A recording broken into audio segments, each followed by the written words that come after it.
Oke, halo semua. Assalamualaikum warahmatullahi wabarakatuh. Salam sejahtera untuk kita semua.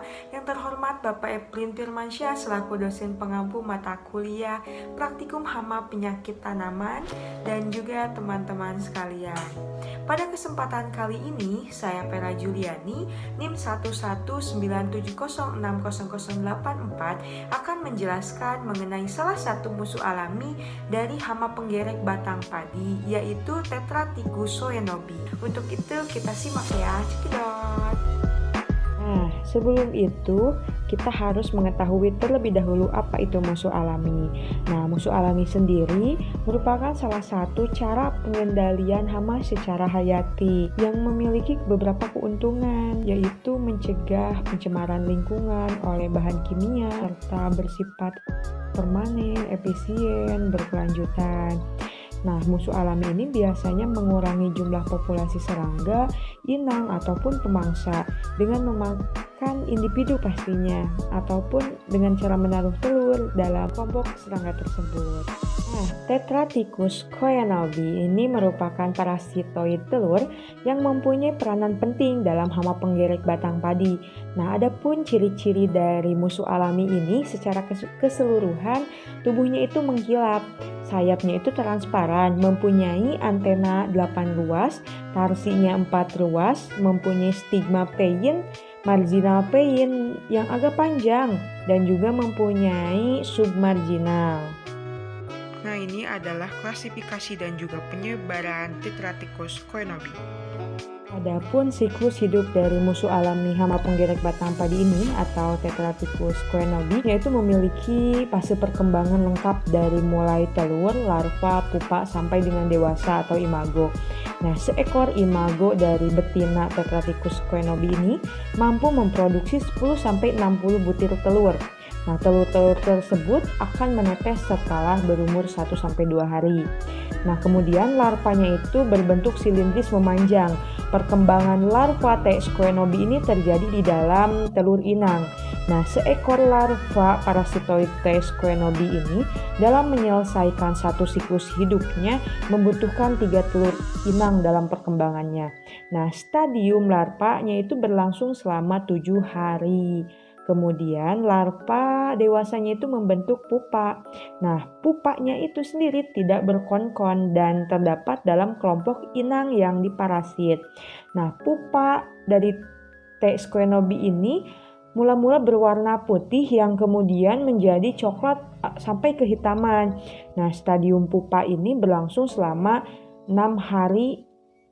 Perkembangan hidupnya itu berlangsung selama kurang lebih 10-14 hari di Indonesia. Nah, selanjutnya muncul imago 1-2 hari berikutnya.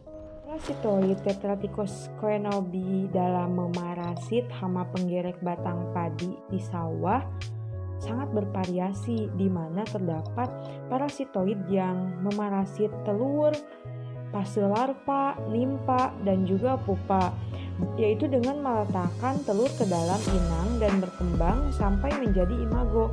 Selanjutnya serangga tersebut yang diparasit akan mati. Gaya parasitoid Tetratikus soenobi ini merupakan parasitoid yang sekaligus memiliki sifat yang berperan sebagai predator.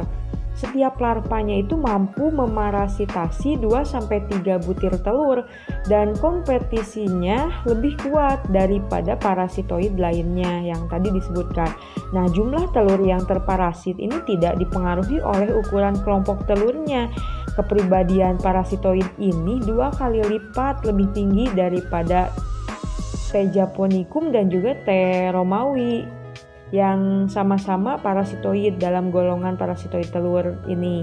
Nah, Tetratikus soenobi ini mampu memarasitasinya itu rata-rata 15% dan maksimumnya itu 44%. Nah, salah satu hasilnya itu menurut Nurariyati tahun 2014 bahwa pelepasan parasitoid T. soenobi sekitar 40.000 ekor per hektar atau 20 pias sebanyak 4 kali dengan interval 7 hari cukup efektif mengendalikan penggerek batang padi dan menghasilkan perbedaan produksi sekitar 1,25 ton per hektar dibanding pada lahan tanpa aplikasi parasitoid tersebut. Nah, populasi parasitoid ini dipengaruhi oleh keberadaan inang dan kondisi lingkungan. Populasi inang yang rendah menyebabkan parasitoid ini tidak berkembang. Parasitoid dewasa aktif pada siang hari dan terbang menuju ke arah sumber cahaya. Tingkat pemarasitan di lapangan berkisar antara 40% sampai 57%. Pun musuh alami yang terlihat efektif dari Tetrachithus squenobi ini memiliki ciri-ciri beberapa, dari mulai daya mencarinya itu yang tinggi terutama pada saat populasi inangnya itu rendah. Kemudian ada kekhususan terhadap inang atau mangsa atau sifatnya itu monofag bermakna lebih efektif ya. Kemudian ada potensi berkembang biaknya itu tinggi. Potensi berkembang biaknya itu dicirikan dari kepribadian dan fertilitasnya itu tinggi serta siklus hidupnya itu yang pendek. Nah, juga kisaran toleransi terhadap lingkungan lebar serta kemampuan memangsanya itu dalam berbagai instar inang. Adapun faktor-faktor yang mempengaruhi perkembangan parasitoid dan juga inangnya itu meliputi faktor dalam atau intrinsik dan juga faktor luar pastinya ya, ada ekstrinsik. Nah, faktor dalamnya itu terdiri dari seperti ketahanan genetiknya, yaitu keadaan di mana serangganya itu mampu menciptakan ketahanan secara alami sehingga mampu menyesuaikan diri dengan perubahan fisiologis inang atau makanannya, yang akhirnya mampu mempertahankan hidupnya. Juga kemampuan beradaptasinya itu sejauh mana gitu serangga tersebut mampu beradaptasi dengan perubahan-perubahan iklim pada lingkungan sekitarnya. Nah, juga faktor luarnya terdiri dari faktor makanan, faktor iklim, dan juga faktor manusia, yakni sejauh mana tindakan atau campur tangan manusia yang dilakukan seperti manipulasi tanaman inangnya, pergiliran varietas yang berkaitan dengan inang parasitoid, ataupun masih ada pengendalian penggunaan pestisida yang menyebabkan musuh alaminya itu sendiri yang mati, bukan hama yang akan dikendalikannya gitu. Ya, mungkin cukup sekian dari saya, sedikit penjelasan mengenai musuh alami Tetrachithus squenobi pada hama penggerek batang padi. Semoga dapat bermanfaat. Mohon maaf apabila ada kesalahan pengucapan. Billahi taufiq wal hidayah. Wassalamualaikum warahmatullahi wabarakatuh.